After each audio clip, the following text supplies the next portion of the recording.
Well, what's going on, everybody? How y'all doing?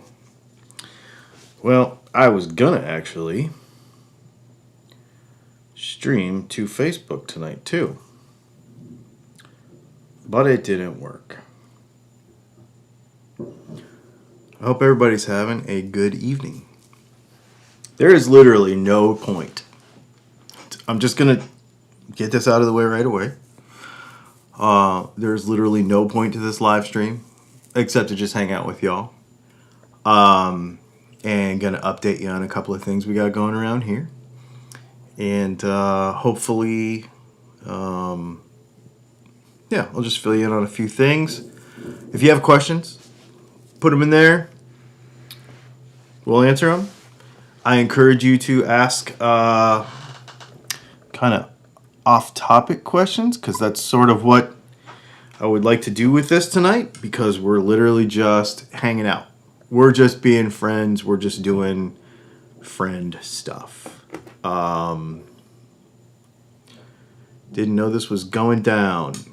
Yeah, I was like, this is the last, obviously the last live stream or video really of 2023, and I think the main thing I wanted to do with everybody was just say thanks for supporting us this year. Both Dylan Talks Tone and Dylan Pickups, we were busier than we've ever been this year, so it was crazy actually. Learned a lot of things, made a lot of refinements. Products keep getting better, The products have always been good. I don't worry about the quality of the pickups, but the quality of service has gotten a little bit better, and you don't necessarily see that because what you don't realize is a couple years ago it would take, we would make 50 pickups a month and it would take 2 to 3 weeks to ship them. Now we make, 200 pickups a month and it takes 2 to 3 weeks to ship them. So our processes behind the scenes have really streamlined and really gotten way better. And honestly, thank you everybody for supporting what we do. I'm really proud of what we do, but obviously if nobody bought it, it wouldn't matter. So thank you. And also thank you for supporting the channel. This has been a really cool year of stuff. We've gotten some guitar companies to work with us this year finally, and we've gotten as far as demos and stuff. Gibson and PRS have been really good to us, and who else? There's been a few people that have been really good to us. Sweetwater. So yeah, it's really, really cool, man. I really appreciate it. What's going on, Doc? What's going on, Jeff? Who else we got? Sean. Are you enjoying an adult beverage? I will, yes. I am doing so. I'm on a Scotch thing tonight. I've got a couple of little bottle stuff with little bits left that I'm finishing up. And then,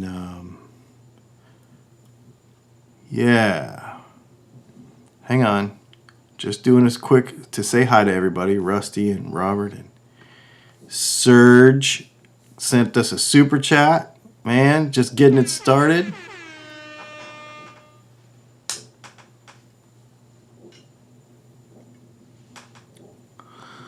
A topic that's been beat to death, but in your opinion, can you truly get a Les Paul Studio to sound like a higher-end Les Paul by changing pickups and wiring?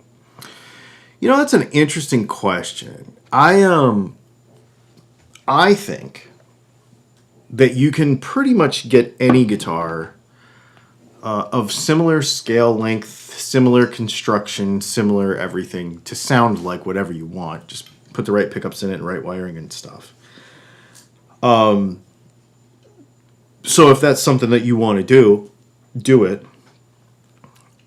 I also, though, here's my take on that is I don't know that it's worth. So you said the conversation's been beat to death, right? I kind of agree. Well, I do agree. I think the idea with that is don't worry about comparing it to another guitar. Just get a sound that you like out of the guitar.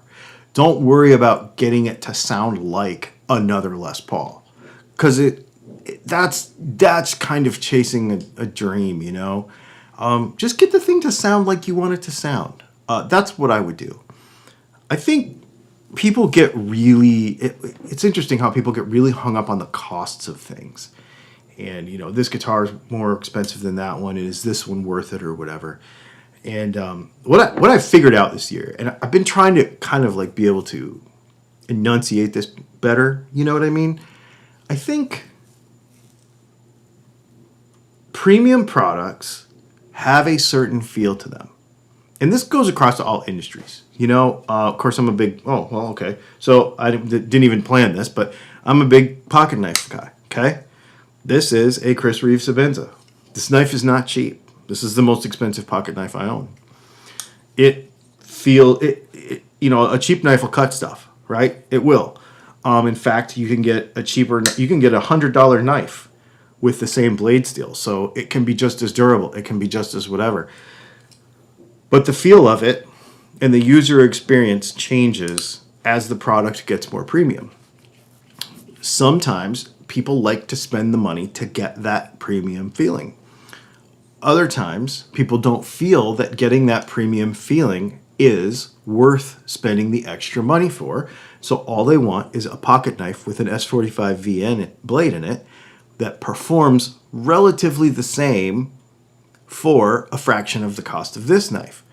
Same thing with anything in guitar land. You know, it's not, is the $3,000 Les Paul worth it? Can you make a $1,500 Les Paul sound like a $3,000 Les Paul? Yeah, obviously, I'm sure you can. But, and if that's what's important to you, then do it. You won't get it to feel like a $3,000 Les Paul. That's kind of the difference, in my opinion. Having now had some really nice guitars through here this year, that's been kind of my thing. No Leslie. Yeah, no Leslie. It's an interesting question, and I've been trying to give it a lot of thought because, you know, people get on me for kind of sounding negative or snobby about expensive guitars. So I've been really trying to like be able to like pinpoint that. And I think that's what it is. It's not whether you have an expensive guitar or not. It's like, do you appreciate the premium feeling of a product?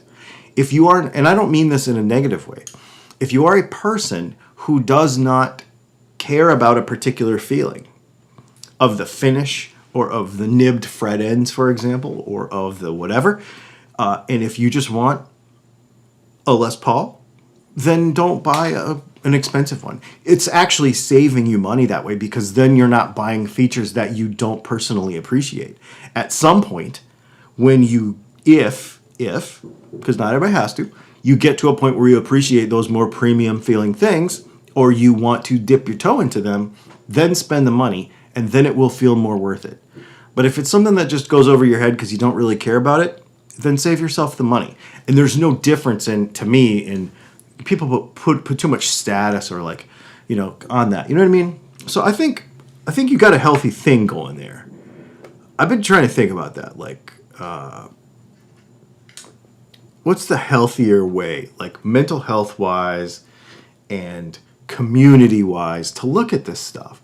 And I'm just been working on that in my own head lately.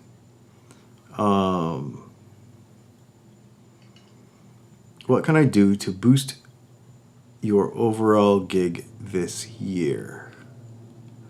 Besides my super chats and the pickups I plan on buying, I plan on showing Patreon that, but it's new territory for me. So honestly, man, I'm not here. So are you getting the Malcolm Young? No. But I have ordered a new guitar since I talked to you last. You know, I am not here to say, oh, come and buy stuff. That's not why we're here tonight. We're literally here tonight to just hang out and be friends. You being here and telling people about what we do is is support enough. I really mean that. I think people think that YouTubers are always out to sell stuff, always out to whatever. And obviously I need to because, we need to make a living. But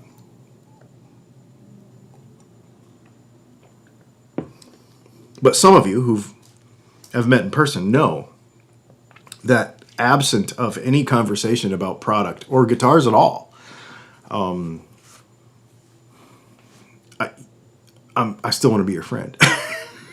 You know what I mean? So, thoughts on the new Sun Dragon amps? I've not seen them.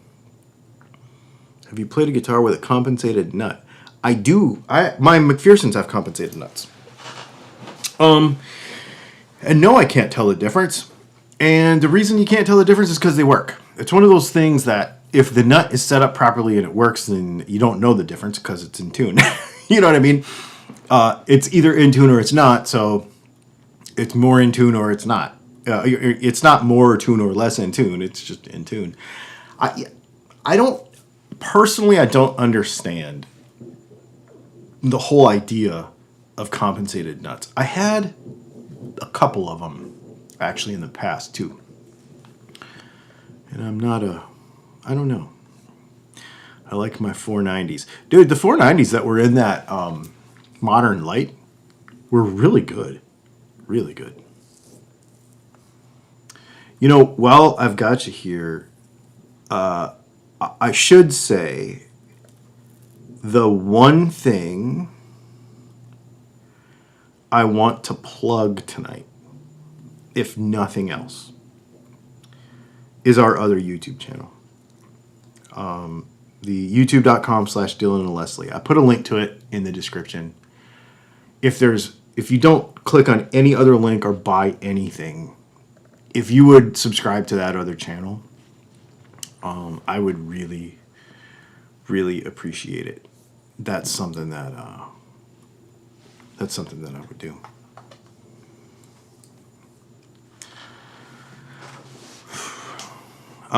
If you're thinking about getting a set of 490s for your gold top, our DAFs are pretty good. Well, they're really good, actually. And they'll get you there. Probably cheaper, too. Well, maybe not. I don't know if they're cheaper than Gibson pickups or not, actually. Now that I think about that. So what else has everybody got going this evening? It's not just about me, so what is everybody else doing tonight?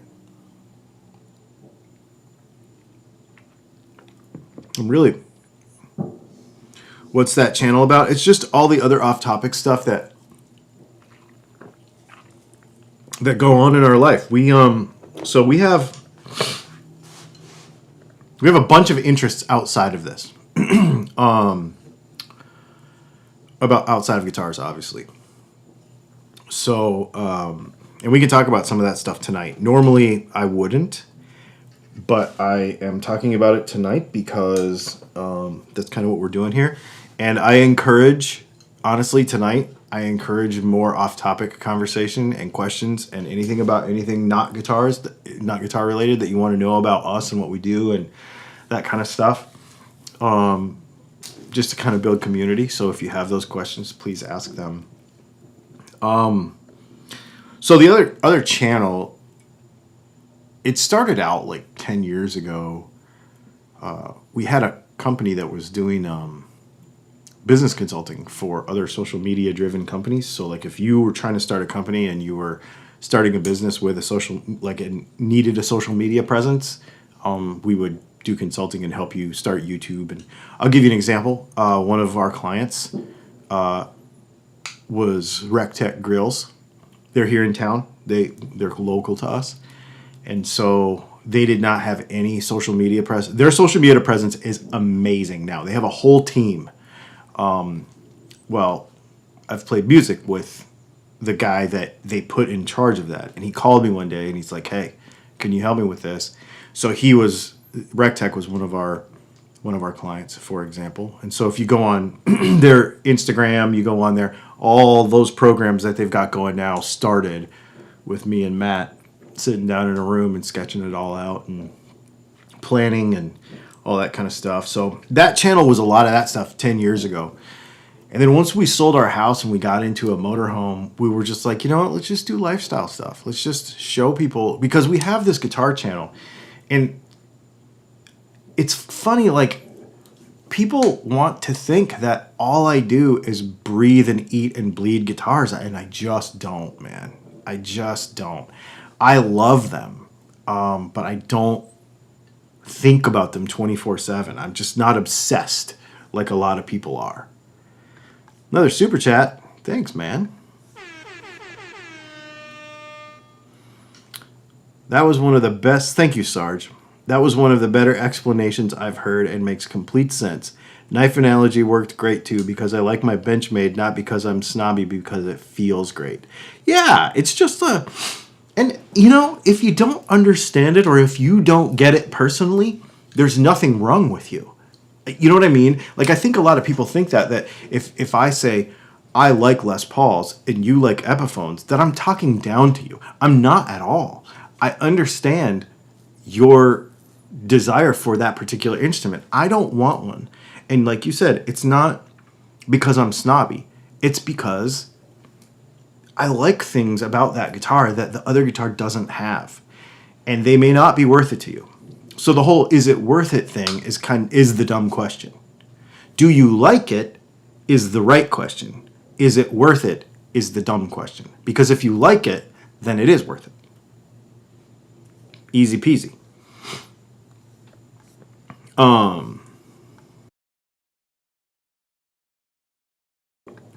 So let's see. Okay, so anyway, about the other channel. So now what it is so I'll just give you a quick little rundown of things that we are kind of into. Of course, we like technology stuff, photography, and videography because of the channel, but we also do a lot of still photography. So we have our camera equipment goes beyond just video stuff. We have big zoom lens and we have, you know, all kinds of other stuff. Macro. Leslie really likes to shoot macro. The other thing that we're really into, we travel a lot. So we road trip travel with our Audi. And I'm about to do a video on that on the other channel about our road trip setup. We have a fridge and a battery and a solar panel and stuff in there for road tripping in the Audi. And then we also have a B-class motorhome for really road tripping. Like, we've lived in that thing for like 6 weeks at a time. So that's a thing. And of course, I'm a knife junkie. Everybody in the family shoots, so we go to the shooting range. I mean, I would not this month because we were really busy, but normal months we go through 1,000 rounds of 9mm. We shoot a lot between me, my wife, and my daughter and my son. We shoot a lot, so we really enjoy that, and just the whole EDC culture is really fun. So getting into fountain pens. I journal, so I'm getting into fountain pens a bunch. So there's a bunch of fountain pen stuff over there. Anything that doesn't fit. So what'll happen is in these chats, a lot of times people will ask questions and it won't really have anything to do with, for example, somebody in a live stream on the guitar channel asked about our live stream setup. Well, I don't really want to do a live stream setup video on this channel because it doesn't really have anything to do with guitars. And guitar people are weird when it comes to anything off topic. You go like this far off topic and they just flip out. They're like, that's not what I'm here for. I'm like, okay, no problem. So we'll just put that on the other channel and I'll just tell you it's over there. So if you want to go watch it, you're welcome to do that. So that's kind of what we do with it over there. I like it a lot. It's fun.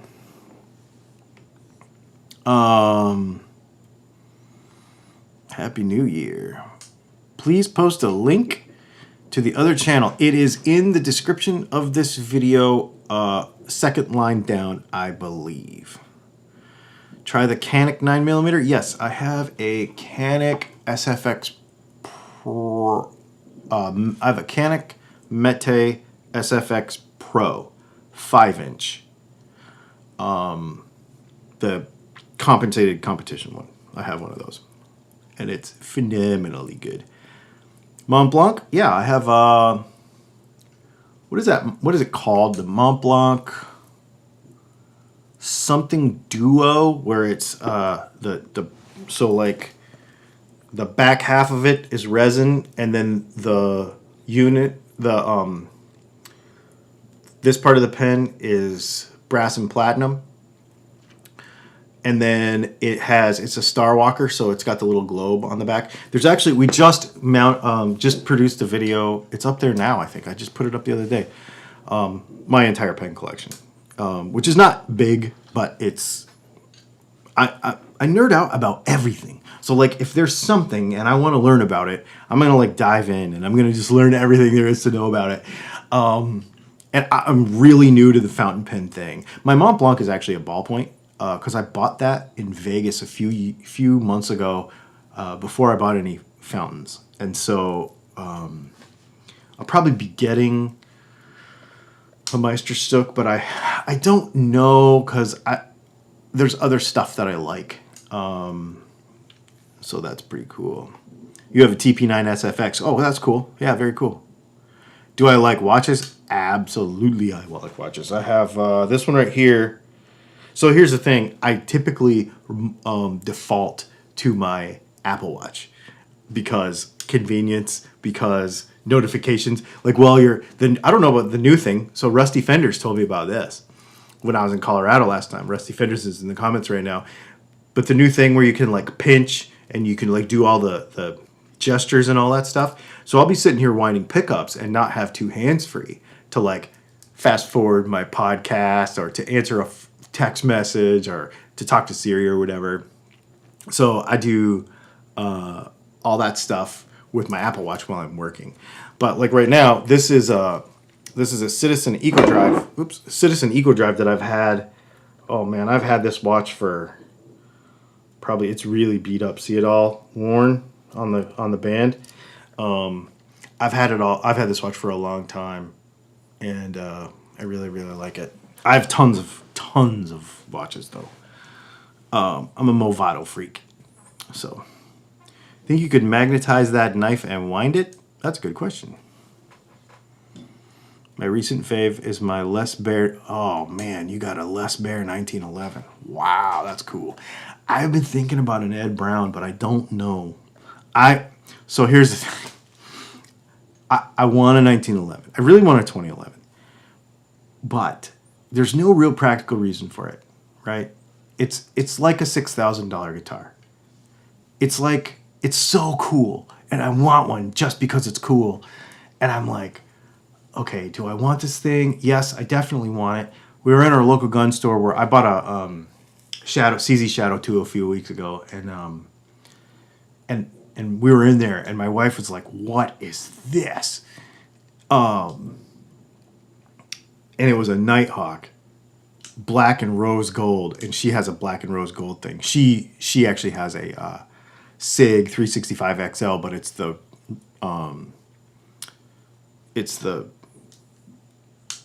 Lena Michalek rose gold signature one, you know. She really likes it. She has a ProTech automatic that matches it, and she had, you know, all the stuff. So anyway, and I'm like, well, maybe I should just get a Nighthawk. I mean, maybe I should just, you know, it's just like an expensive guitar. Like, instead of going and buying a Springfield Prodigy, why don't I just save up, be patient, do everything I tell y'all to do about guitars, and instead of buying the, you know, Harley Benton of 1911s, I'm going to go buy the Gibson of 1911s. But it's going to take me a year to save up for it. You know what I mean? Like, and probably a year to get one. So, you know, I don't know. I'm thinking about it. I'm definitely thinking about it.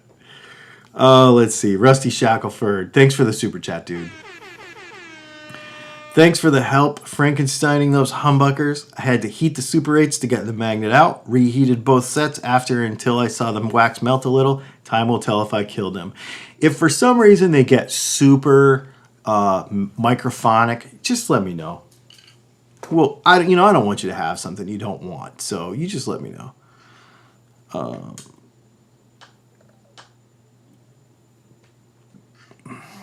Canic is the Harley Benton of Walters. You know, That used to be the case. But let me tell you what. Canic is doing some really good stuff. They really are. I don't have a reason to... I have a Walter, too. And even though the Canic pre-cock striker is modeled after the Walter, the Canic trigger's different, and it's better in a different way. But here we go again with the feel thing. The Walter feels better. So there is differences, but they're not junk, if that makes sense. If you come to my part of Florida, oh dude, I'm down. I am down.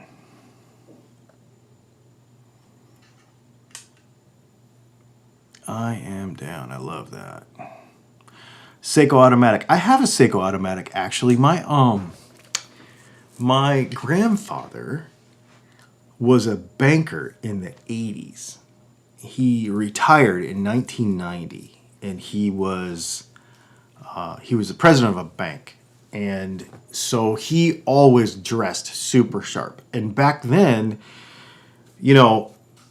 Sears Roebuck was the thing, right? Like, you got your dress shirt. You could go to Sears Roebuck and you could get a dress shirt and a suit. I think they had Hager, and they had a couple other brands of suits. You go in there and get really nice stuff, but you could also go to the counter and get a Seiko. He would literally go into Sears and Roebuck and buy all of his clothes. He would buy the Florsheim shoes. He would buy you know what I mean? And he looked the part. A banker. He drove a Cadillac DeVille, and he was a banker. I mean, this was my grandfather. He was, and, but he passed away, 2019 or 2020, I think. And, I got his Seiko. So it's super cool. I wear it sometimes, actually. I actually wear it sometimes. If I click your StuMac affiliate link, will it give you credit for the things already in my cart? I believe so. I believe it will. I believe if you click that and then go to there, I think it will. Dan Wesson isn't cheap. It's true. So the only thing I don't like about a Dan Wesson is, or at least like the non-actual, like, what is it, the DWX or whatever. I don't like that it has a CZ grip. It's too CZ for me. I have a CZ. I don't want another one. I mean, I would obviously want another one, but I want a 1911. I don't want a fake. I don't mean a fake 1911.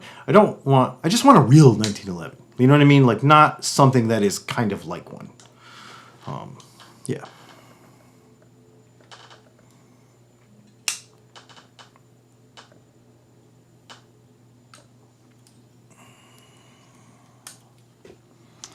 Yep. So, yeah, those are some of the things that we're into. The pen thing's been really interesting lately, just learning all about that.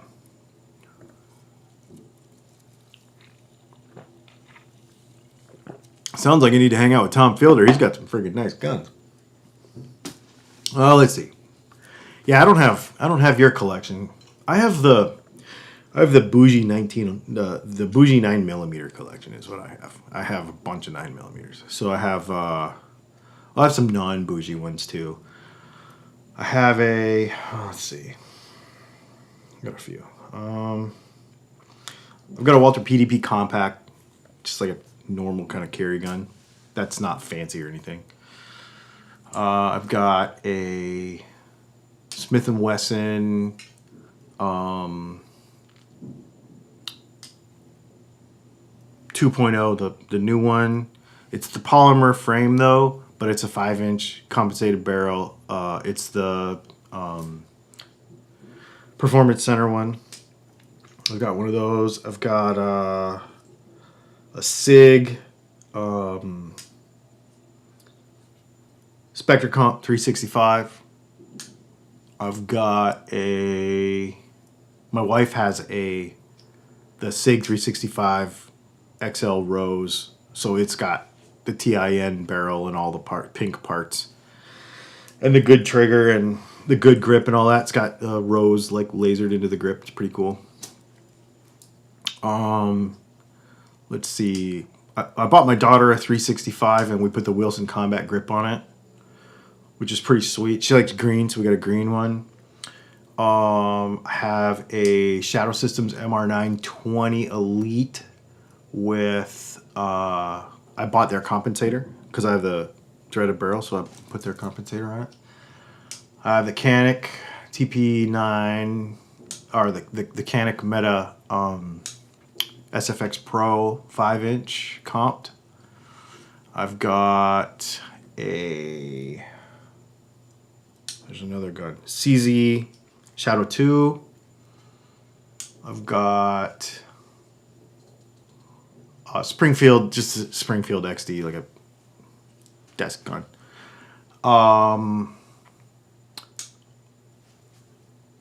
I've got a PTR G3 in 308. That thing's really cool. And I've got a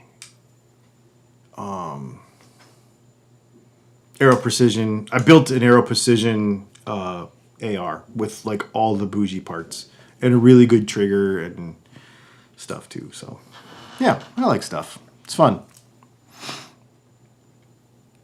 Any thoughts on Warmoth bodies? They're really good. If you want to talk about something that's worth the money, those are worth the money.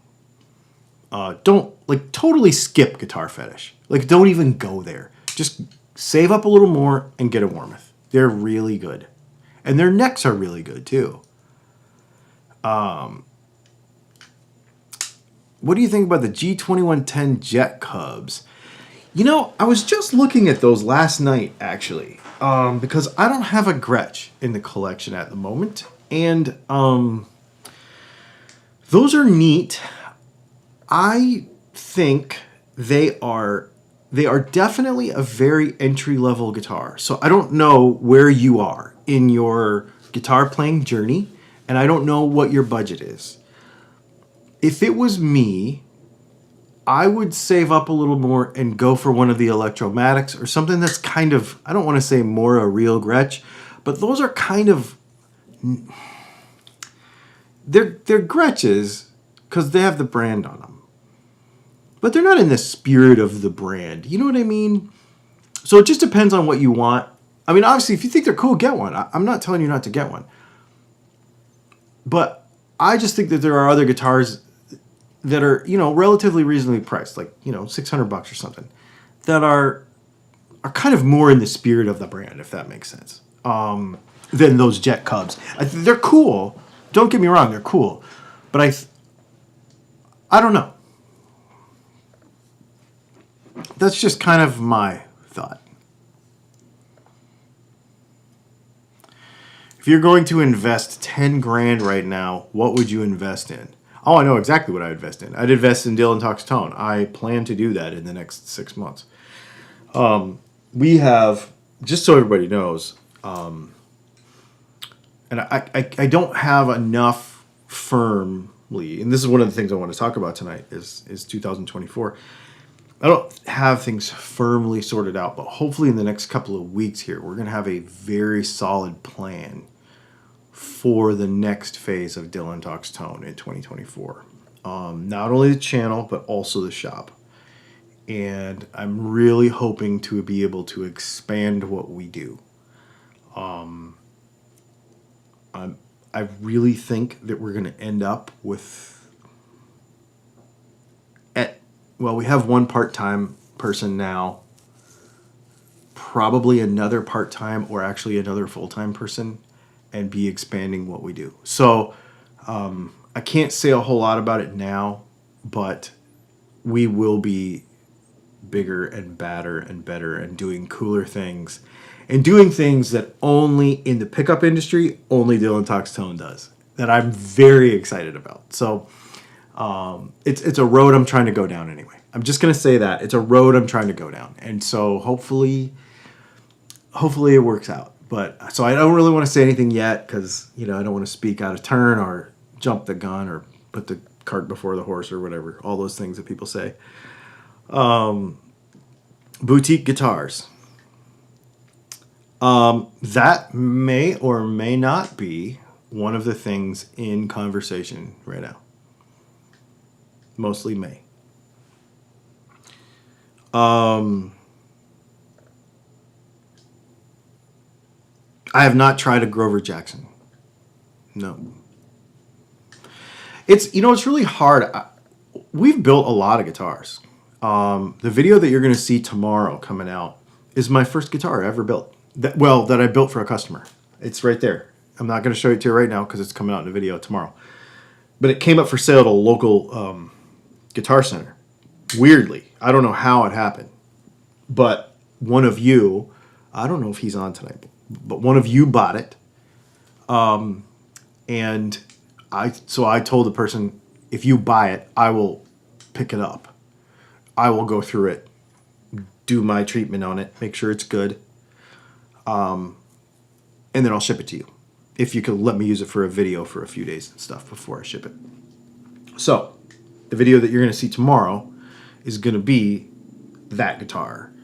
And that is Dylan Custom Guitars #1 in 2016, I think. I think March of 2016 is when I built that guitar. And it is phenomenal. And we built, I want to say 100-ish.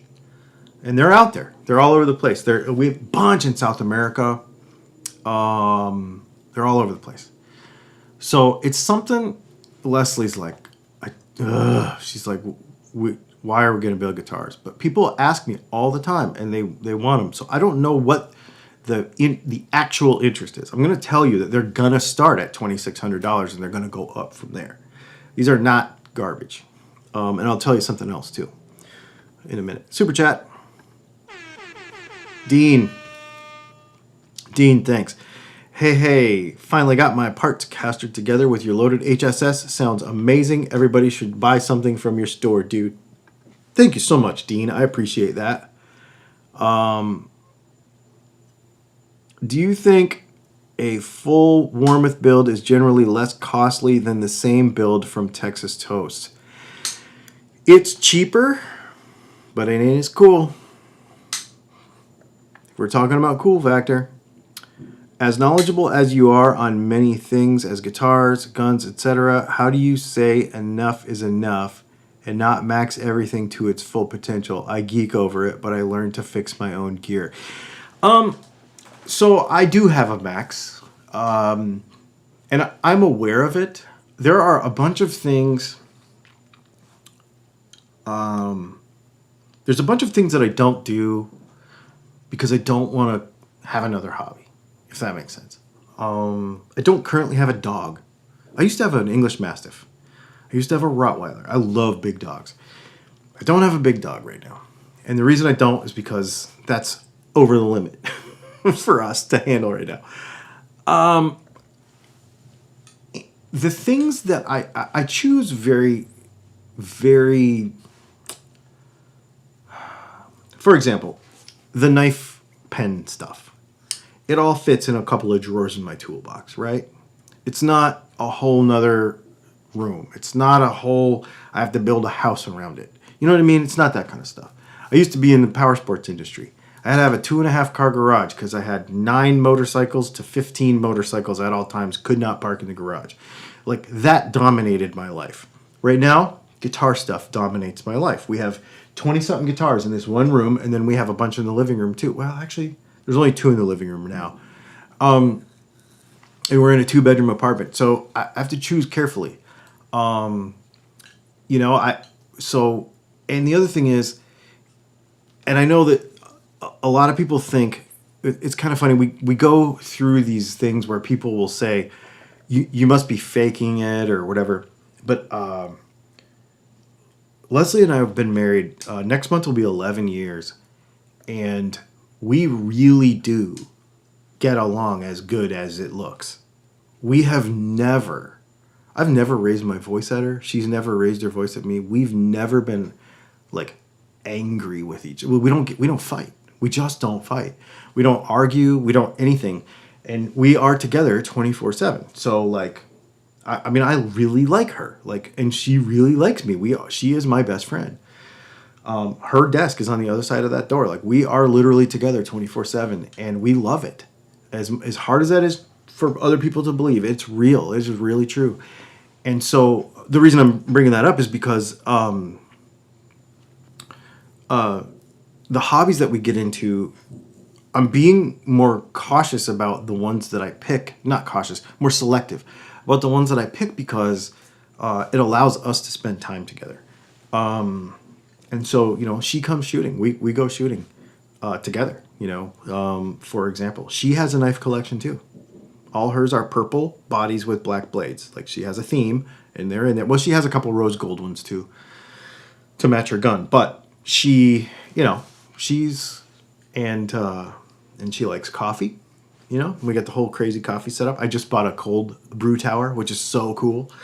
So we choose those things that we both can kind of enjoy, and that's really fun. So I'm kind of really selective about it. Like, I don't play golf. I would love to play golf, but then that's another whole couple grand that I'm going to spend on stuff. What else would I love to do? But I just don't. Oh, I don't have a motorcycle right now. The reason I don't have a motorcycle, I could have a few probably. As much as I love motorcycles 70 million times more than I like guitars. I don't know if y'all know that, but I do. I love guitars like this much. I like motorbikes like 17 million times more. Or anything that you can race is what I really, really, really, really love. So I don't have a motorcycle right now. And the reason I don't is because she can't come with me. She doesn't ride. And I'm not going to get a big cruiser. I want something fun. So chances are we're going to get a car that, well, with age comes a cage anyway. But I have a broken back and stuff. So, yeah, just to include her, Let's see.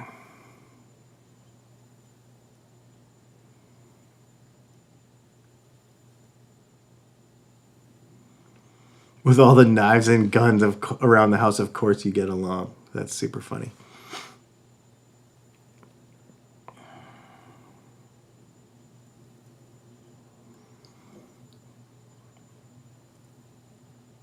Let's see.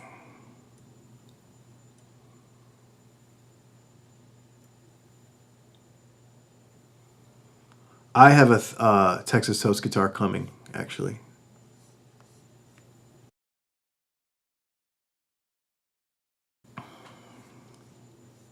$911. Yeah, Doc, you know what I'm probably going to do? We need another car. We're putting too many miles on our Audi. I don't like to put tons of miles on them. So I was talking to my guy the other day. I really want an S3. And I think that's the direction I may go. A Ural. That's kind of funny. Yeah, no, there's all kind of bikes. I've thought about it a lot of times. But geez, there's some fireworks going.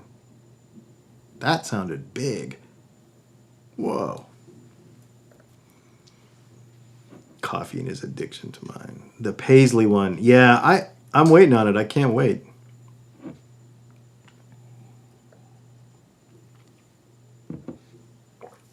Yep. And my daughter has a dog and a bearded dragon, and she wants to get a python. So since she has all the pets, I'm kind of gonna end up with those pets anyway. So I'll give you kind of a rundown. So basically, my mother-in-law, my in-laws live about 6 miles from here. And they are at the age where they want to live in like a 55 and up community and do a bunch of walking and drive a golf cart around and stuff. And they don't want to have a house like they have anymore. And so I think the plan is going to be that we buy their house. So that's what I'm hoping. And funnily enough, my daughter lives with them. And so I will get a daughter, a dog, and a bearded dragon with my house when I buy it. So, what are you drinking? I'm about to hit some Talisker right here. This was some leftover random stuff I got in Nashville, but I just had a little bit left, so I was just finishing it up. I'm not hitting it super hard though. I just got a BC Rich Warlock. Do you have metal style pickups? Yeah, our 8 balls are awesome. That's what I would get. You know, I thought about getting a new Corvette. The problem is you can't find them for any reasonable amount of money. They're like, you know, the car's like $69,000, right? But you can't find one for under $100 around here. They're all way marked up, and they're all just, I don't know. I thought about it, but we need a little bit of practicality because I want to be able to road trip. So I think an A3 is going to be the thing. I think I want to get an Audi, but I want to get an S3. I want to get the fast one because I have an SQ5 now, and I just can't see. My car was at the dealership the other day having a 30,000 mile service done, or 20,000 mile, whatever it was, 20,000 mile service. And they gave me a car to drive, and they gave me like a regular one. And I'm just like, oh, I cannot handle this. So I came home and told Leslie, I was like, I'm going to do whatever I have to do, but we are not going to have a slow car. I cannot handle it. Our SQ5 is so fun. So, 2 German Shepherds. Dang.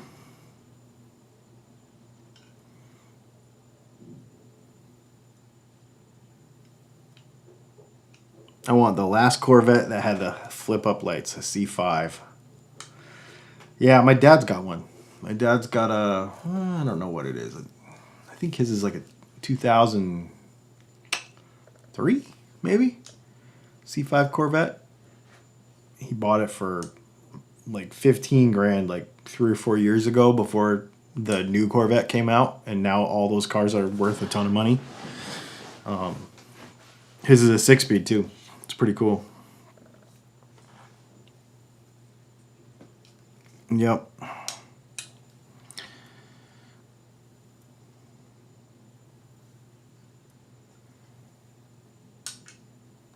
Yeah.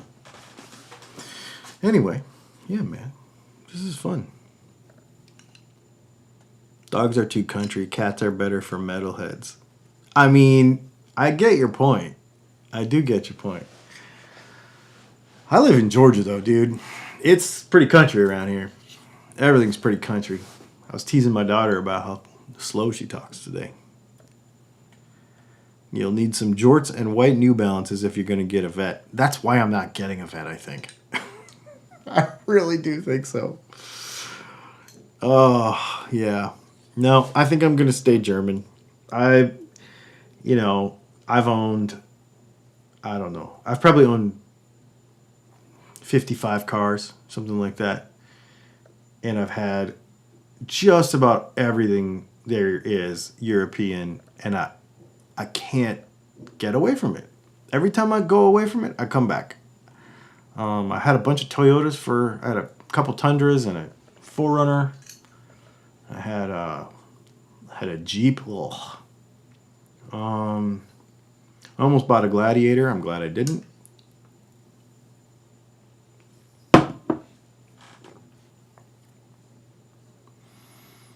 I mean, I would wear the jorts before I wear the white New Balances. I got nice legs, man. I have no problem with wearing shorts. No problem. I think it's hilarious when I wear shorts in videos and people freak out. I'm like, I'm a cyclist, and I paid a lot for these tattoos, so you're going to see them. Let's see. As I wired this guitar, I wondered why 5-ways don't need grounding, but 3-ways toggles do. It's just, so it's the way the chassis, the pickups are actually grounded to the switch on a 3-way, where they are not grounded to the switch on a 5-way. That's why.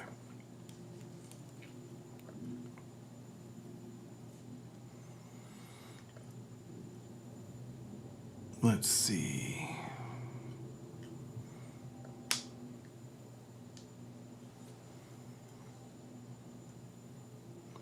Yeah, I had a 2016 Tundra Limited and I had a 2018 Tundra. And they were amazing trucks. I was going to buy a new one, the new one that just came out. And the reason I did not is because when I went in to buy it, same thing. It was like, because I don't really need one right now, but at the time, we had just gotten off the road. And I hated my Jeep the Jeep was great.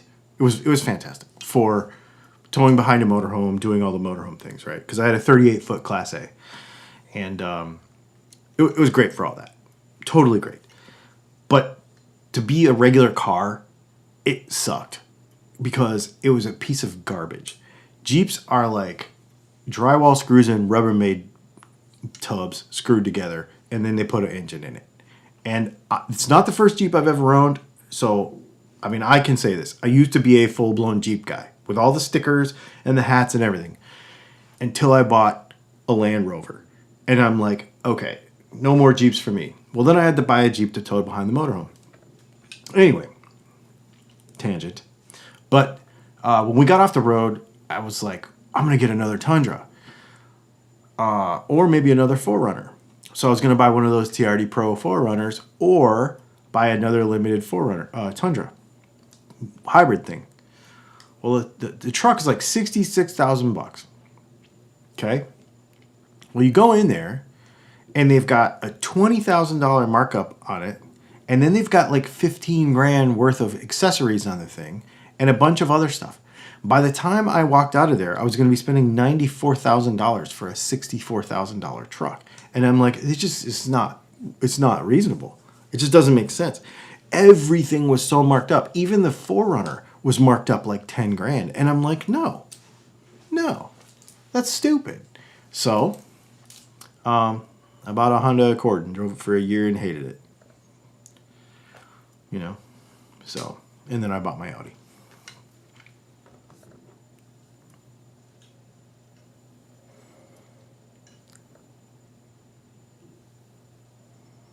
Jeep went downhill when they retired the 4.0.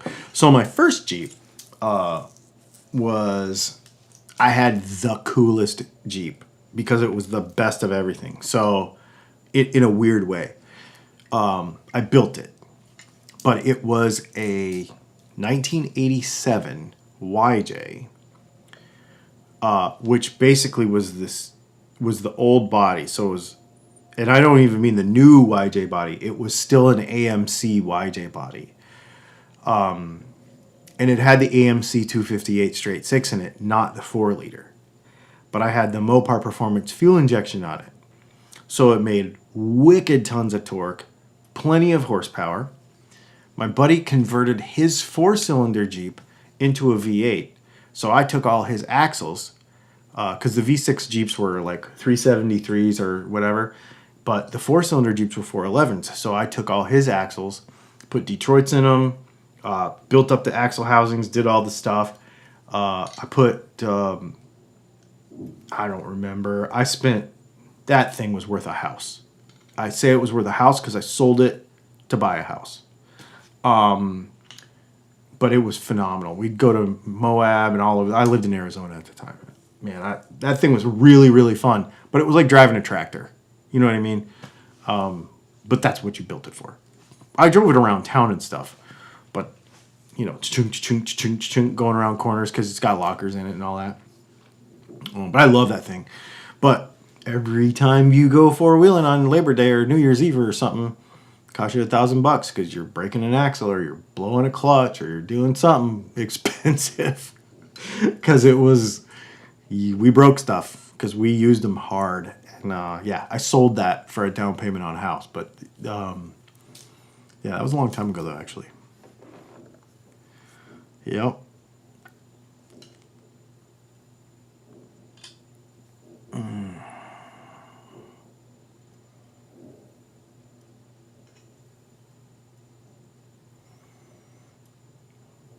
Yep. I would definitely have another truck. I was just thinking about it today because I drove by something. I drove by a dealership and there was a truck sitting out there, and I was like, man, I really would like to have a truck, but I like something fast, so.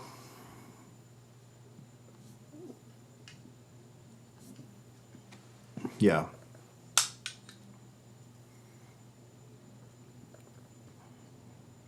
The last Jeep I owned was a short wheelbase CJ5 with a Dauntless. Yep, pretty much a tractor. That's pretty much what they are. They're fun though. They're cool, right? It's like a 229 V6 or something. Dauntless V6. GM based or Buick based deal. All right. Punching into the Talisker now. I've just got a bunch of these bottles with like little bits in the bottom of them. I'm not going to drink that tonight, but anyway. Yeah, man.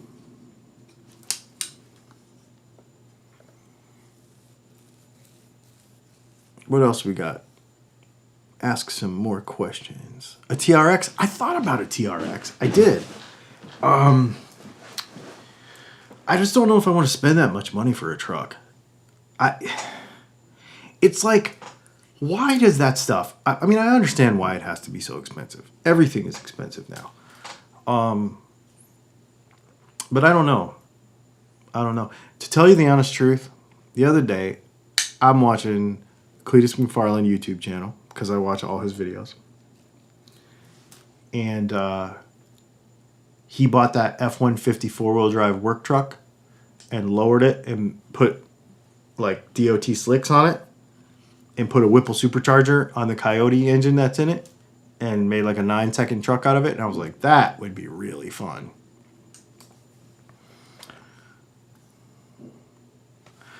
You describe Super 8s as good for harmonics on your website, but recommended 8 balls for metal tonight. How do those pickups compare for harmonics? 8 balls are probably going to go there faster, I would say.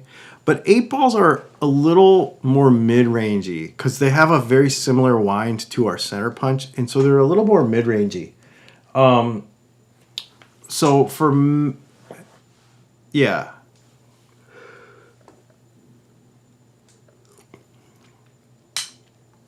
Yeah, the TRX is not slow.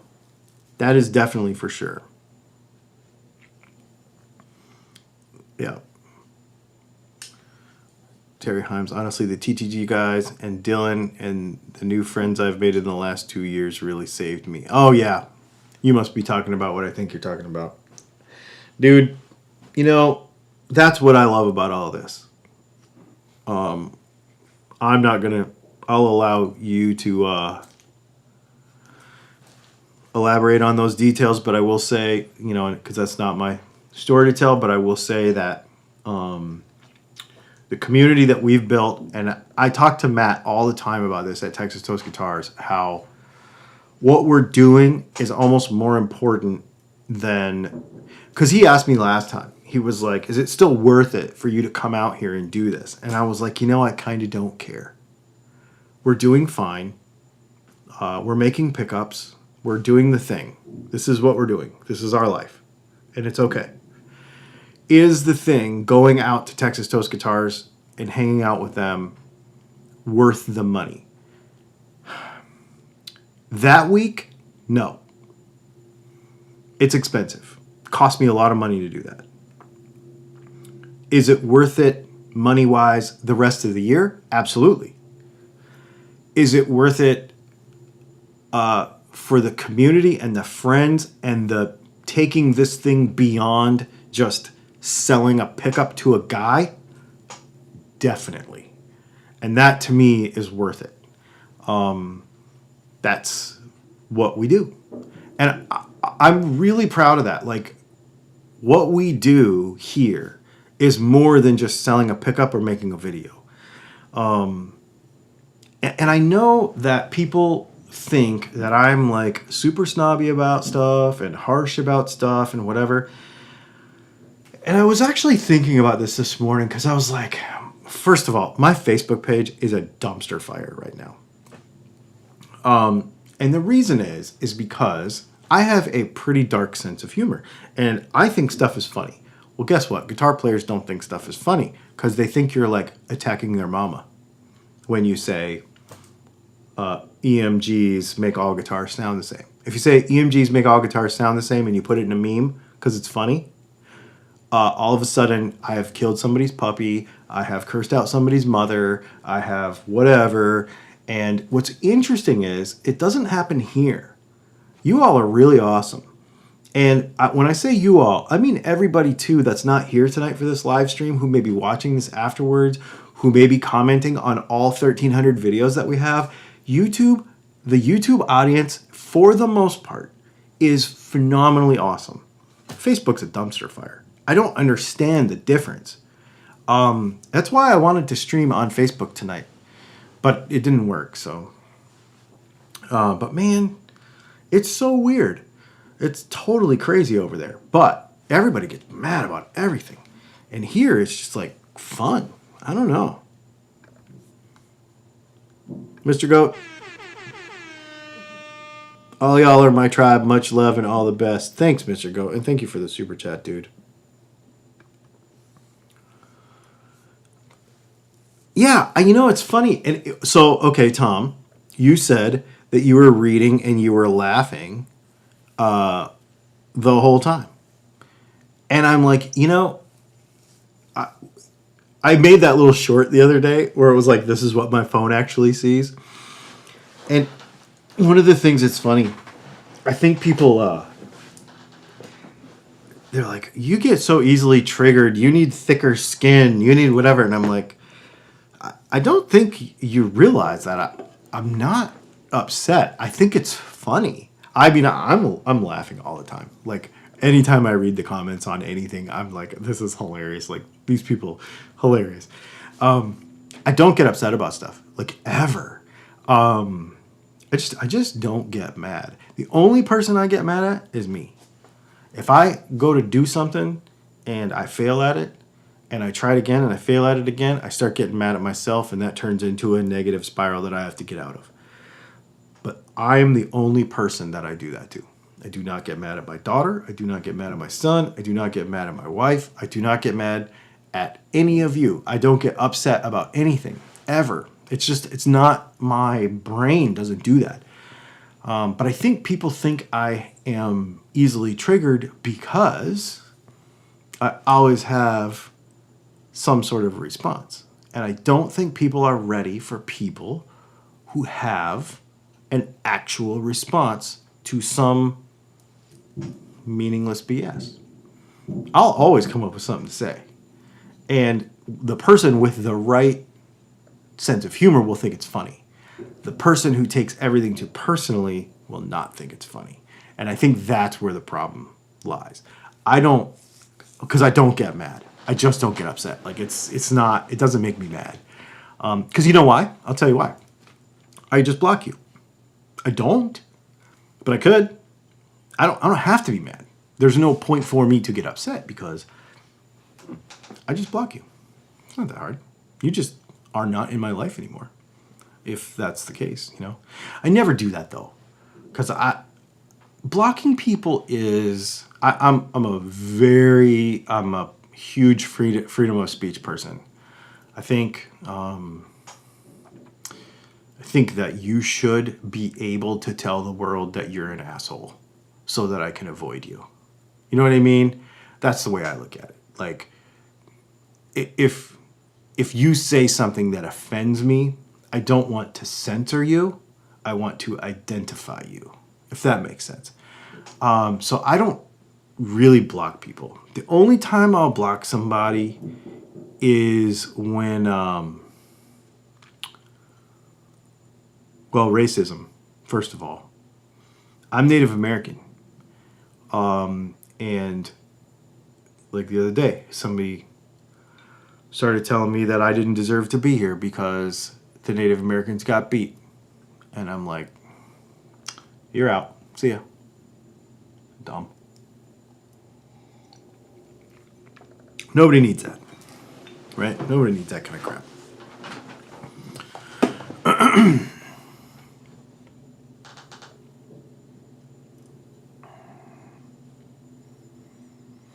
And I try to not be unkind, you know. You don't want to be unkind. That's my thing. There's a way to say something meaningful and be kind about it. And there's a way to say something with a very strong opinion and be kind about it. But to be like very straightforward, man, some people can't handle that. And I think what happens is when whatever you say convicts them personally, you know, are you buying a Harley Benton because you're cheap? Or are you buying a Harley Benton because that's all you can afford? Simple question. Simple question. But people don't like being called cheap. But it's a genuine question. I have no problem with the people who buy a Harley Benton because it's all they can afford. Because they need to buy the best guitar they can buy. And you know what I mean? But if you're cheap and you are, you know, just hating on expensive stuff to hate on expensive stuff, or because, you know, you hate capitalism or whatever thing you want to put behind it, I don't care really, because I don't care about bringing politics here either. But I'm just saying, if you're that kind of person, then I'm probably not going to be friends with you. You're probably not, you know. But you can be here if you want, though, because I want everybody to be here, you know. I think about that. I'm very careful even about saying, like, you're not part of my tribe. Because what I don't want, I hate tribalism, even though I'm Native American. What I don't want is I don't want people to be like, this is only one kind of person that's here. I want as many different kinds of people as possible to be able to freely express their opinions about guitar stuff. But at the same time, not take things so personally that they can't actually have a constructive conversation about it. And I know that that's probably pretty idealistic and probably kind of impossible, but it's what I want. So I'm going to try. And for the most part, we have accomplished it because of you. For the last 10 years, it has been amazing. Facebook, not so much, but here, it's been amazing. You guys have always been awesome. I'll tell you that there's probably been, you know, in the millions of comments. I think we have, let me look right now. I can tell you. So if I look at my YouTubes, since we're just hanging out,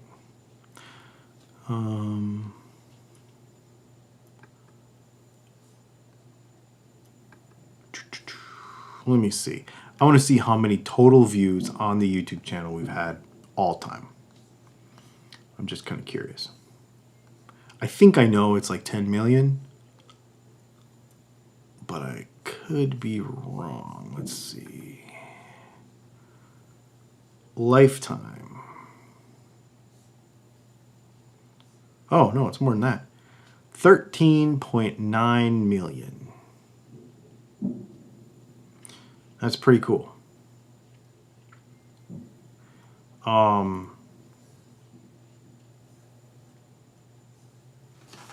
Yeah, that's pretty cool. So 13.9 million and all those comments. That's pretty neat. Let's see. 68 divided by... Yeah. And I've not really made that much money either.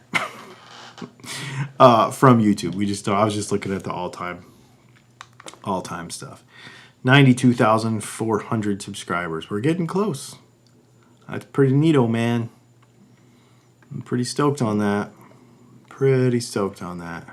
Hey, Charles, what's going on?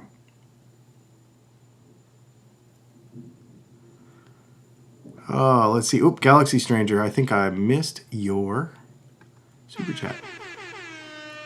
When we order your pickups, do you provide a wiring diagram with suggested capacitors based on build goals? You know, the capacitor thing, that's a good idea. So I don't typically do the pots and the caps stuff. What I do, I'll show you.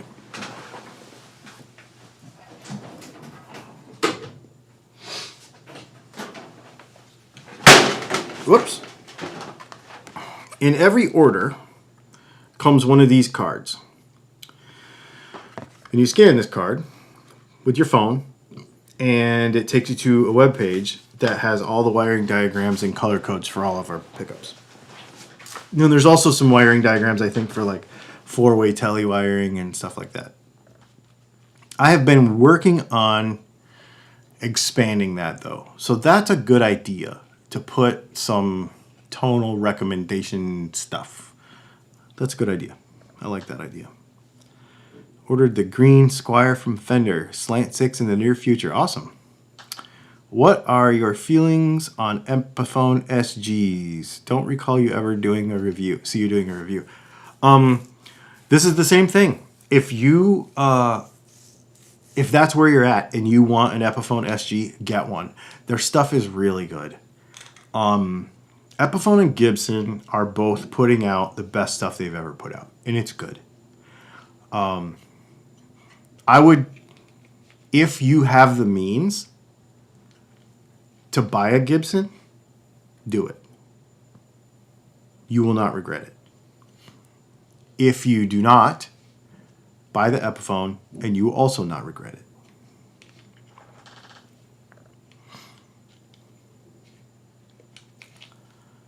Let's see.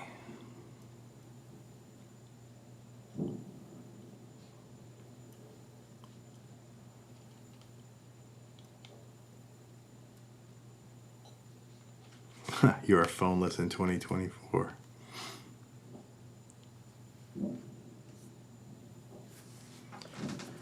Yeah, I mean, that's what we... If you get pickups from me and you don't have a cell phone in 2024, shoot me an email and I'll send you a link to the page. But that's the way we do it here. Just don't buy the Epiphone SG that's $200. No, get the good one. I think they're what, $699, something like that. Something right in there. Get that one if you're gonna get an Epiphone.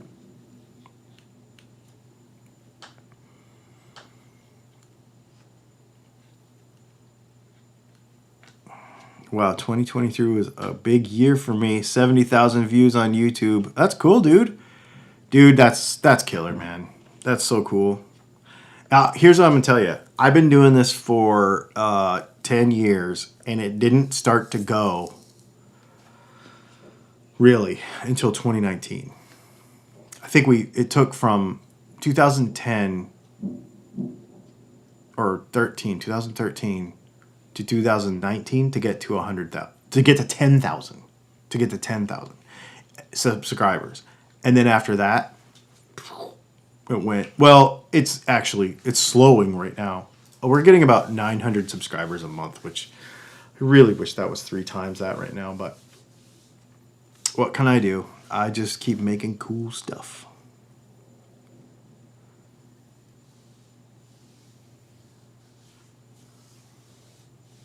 I didn't hear you say you used to have a raging temper. As someone who struggles, I'd like to know how you got so chill. What did he say? I'm sure success and a happy family contributes. You know, okay, so there's 2 different ways to look at that. Yes, I did used to have a raging temper. I mean, there's been times, I remember one time I tore a 2x4 out of a wall. I was so mad. Smashed stuff. Used to throw things all the time.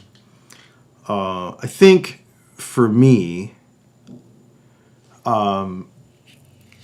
when I got hurt, I broke my back in 2007. I almost died. They gave me a 3% chance to walk. I should be paralyzed from the neck down.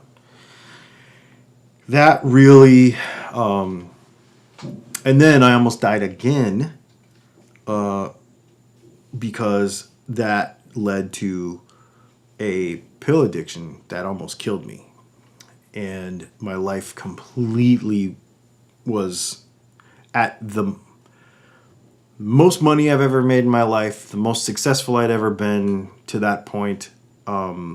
Financially, I was almost wrecked. And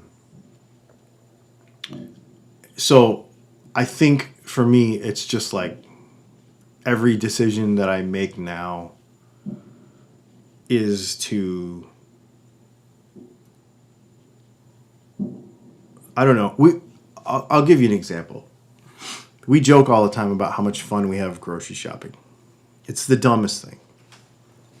But yesterday, we were walking in the grocery store, or maybe the day before yesterday, we were walking in the grocery store, me and Leslie. And she's like, I was like, are you coming or are you going to sit in the car? You know, she might not want to come in. And I was like, and she's like, oh no, I'll come with you. And I was like, okay. And she said, are we having fun yet? And I, just joking with me, she said, are we having fun yet? And I said, well, I'm doing something, so it's fun. Because I only do things that are fun. And I figure out a way to make them, even the most mundane things, to enjoy them, I think. I think that's really it. And there has been, this year, I will tell you, I will not give you details because it's, family business. Not me and her, but just family stuff outside of me and her. Really stressful. Really stressful. But it's your life. So you don't react to it. You just figure out a solution and you just work together and you just do it. I don't know. And I only have a certain amount of energy in a day because of pain. So I'm in pain 100% of the time. Right now I'm in pain. I'm in pain 100% of the time, all the time. You may not ever notice it or see it in a video, but I am in pain 100% of the time. You don't see that I work for 20 minutes and have to go sit somewhere. Come back, work for 20 minutes, have to go sit somewhere. Sometimes I work at 10 o'clock at night. Sometimes I work at 3 in the morning because that's when I hurt the least. I have to do what I have to do to make this thing go. So I don't have time or, while it's its own stress, I don't have the luxury of letting that stress get to me because every piece of my life has to be worth it, if that makes sense. Yeah. I mean, it's a really important thing. For me, is like, everything has to count because everything comes at a cost for me, if I do something today, I'm going to feel it tomorrow and the next day. If the weather's going to be a certain way tomorrow, then I have to do something today because I can't do anything tomorrow. So everything comes at a cost. So getting mad about stuff, getting stressed or worked up about YouTube comments, all that kind of stuff just doesn't matter. So when people say that, oh, you're totally worked up about stuff and blah, blah, blah, I'm like, nah, dude. I don't have it. I don't do it. It doesn't make sense. It's a waste of energy. If you only have this amount of bandwidth in your brain to do things today, why would I waste it on stressing about, dumbass 479 and what he thinks about Tonewood? You know what I mean? So it's whatever,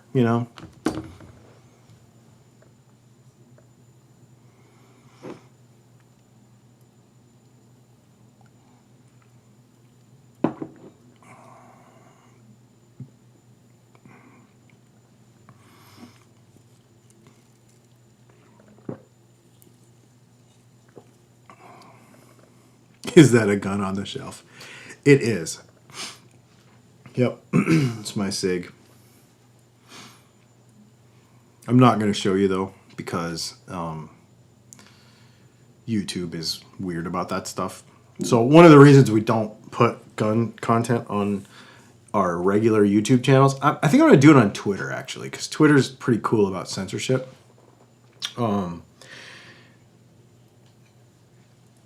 I posted a picture of my AR on my Instagram and they flipped out and now they won't share my Instagram with anyone. It's so stupid. Whatever. So, and the thing is, I'm not obviously we're sitting here talking about how chill I am. I'm not one of these people who's going to get in your face and I think you should change how you feel about, I'm just not a political person like that. But I do like what I like, and I will, I do like what I like, and I will take advantage of the freedoms that I have. And not force anybody else to do anything, or not encourage anybody to, And if you don't like some of the content that I post sometimes, because you don't like firearms, or you don't like knives, just scroll past them. We got all kinds of other cool stuff. But I think it's important for the community, for people to understand who we are as people, not just as this guitar geek. Because I get branded a lot as this guitar nerd who thinks he knows everything to the people that are not fans, and the person who knows everything to the people that are fans. And I just don't. You know what I mean? I don't. Somebody else calls you an expert. You don't call yourself an expert, right? And I don't at all. I want people to know us. Like, this is us. Like me and Leslie, this is us. This is what we do. This is who we are. If you like what we do, please support us.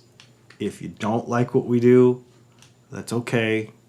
You can go buy from somebody else and you can support them because you like them. It does not hurt my feelings. There are 8 billion people in the world, and it is my job to find the people who like them, who like what we do, not your job to like me when you don't want to. You know what I mean?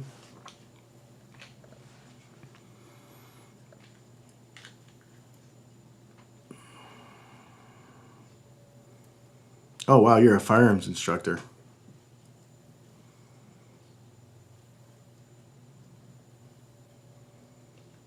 That's cool.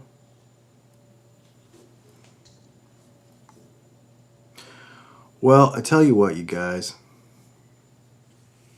It's going to be close to 11:30.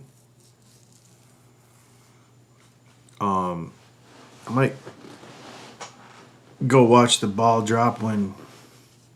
Thank you, Doc. That was literally like off the tip of my tongue. But I've been thinking about this a lot lately because I want people to get a better understanding of what we do and why we do it. I've been thinking about that. Like, kind of like mission statement outside of... Almost like...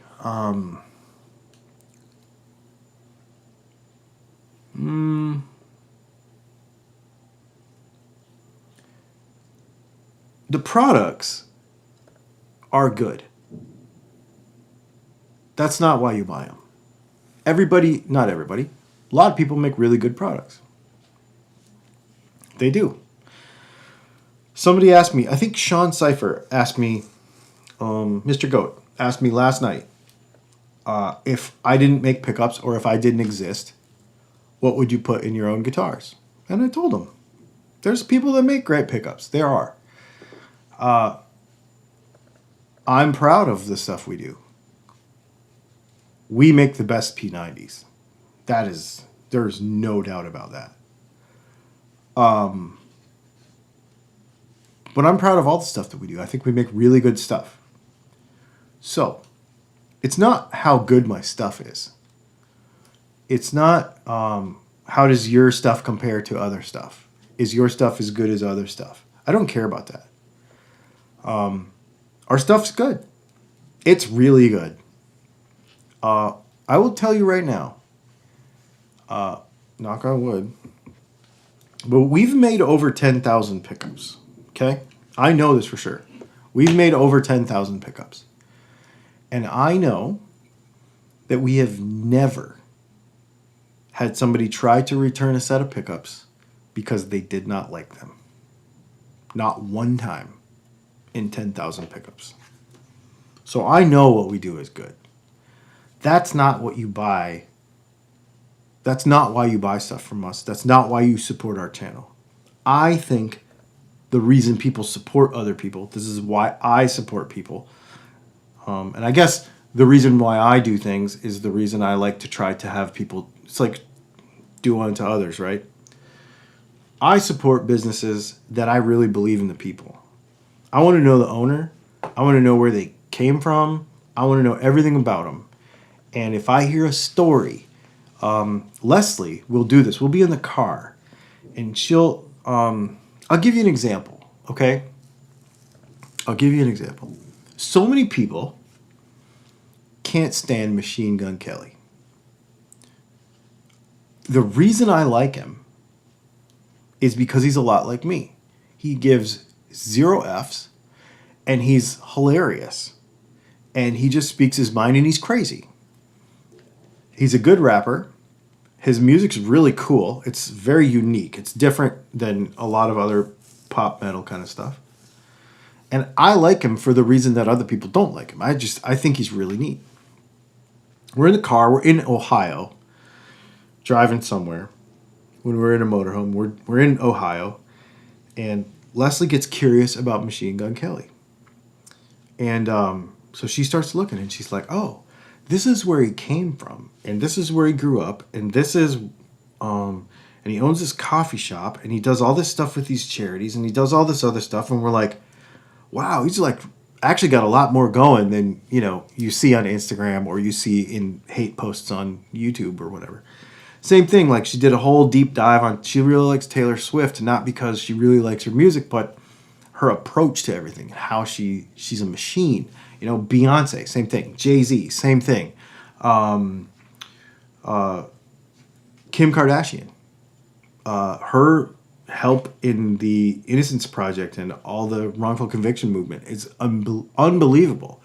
So you start to look beyond the surface of what you see in the media for various people, and you start to understand, and you're like, I want to support their business. I think that's really, really cool. I buy these half-faced blades, this, I don't know if you guys saw this or not, but I just bought the half-faced blades Crescent Tomahawk. I have 2 of his knives, too. This guy's a ex-Navy SEAL out of San Diego, California. And his story is really, really cool. And I really identify with it. So I get on waiting lists and that sort of thing. I think those are the reasons why I support people. I forget how this works. Here we go. That's the reason I support people. So I'm hoping that that's the reason people support me. The product's good. I'm not worried about that. Pickups are good. And we continually innovate in the ways that we can with pickups. And we're about to do some really cool stuff. For an example is, this Cerakote stuff. That's, nobody's doing that. Pretty cool. Burnt bronze, right? We're getting into some stuff that nobody's doing, so that's kind of neat. So we are doing some innovation. So I'm really happy with that stuff. But I just hope people that love what we do and hang out for these kind of things get beyond the whole, I don't like what he thinks about Tonguewood, and is like, no, he's a pretty cool dude. He's got a neat story. Survivor, works hard, loves his wife, loves his kids, and I want to support that. So without being super idealistic and preachy and weird, because I don't want to get all like that either, No politics, no religion, none of that stuff. We keep that all out of here, and we just enjoy each other as people, human beings. So hopefully you all are into it. You guys, this has been really fun. Again, thank you for 2023. Thank you for the supporting us. I really do mean it. It is, I have to pinch myself every day, almost.